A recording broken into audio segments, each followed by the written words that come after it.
Hi, I'm Pat Kelly. Okay, and in this problem, they ask us to apply Newton's method using the given initial guess and then explain why the method fails. Dun, dun, dun. I'm kind of told that it's going to fail, so let's do it. Let's get to that failure and then explain why it failed. That's our job. So if I'm going to apply Newton's method, the formula for that is x sub n plus 1 equals x sub n minus f of x sub n divided by f prime of x sub n. Hopefully you've been working with that a little bit. One of the things you'd need then, whenever you use Newton's method, is f prime. So I'll take this function they gave me and find the derivative. Y prime equals 6x squared minus 12x plus 6. And then I'm going to try to actually use Newton's method with this specific value of x sub 1 if I were going to try to find an x sub 2.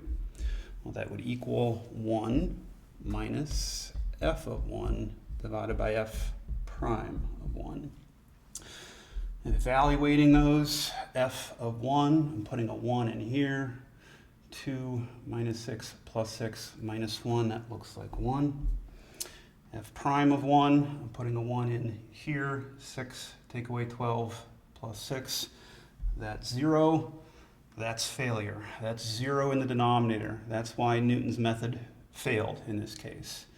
So the explanation is that we can't have a 0 in the denominator. We always know that. And specifically with Newton's method, that denominator is the derivative. So my explanation here is that we can't have f prime of actually any of our x sub i's. For us, it happened with x sub 1. It failed right away. But we can't have the derivative evaluated at any x sub I equaling 0. Let me finish that clause, say, for any I. I gave you that extra little thought at the end there because in another problem, it might not fail right away, but if you keep your iterations going, if you ever get f prime of that x sub n in the denominator equaling 0, it's failure. Okay, that's when Newton's method doesn't work for us.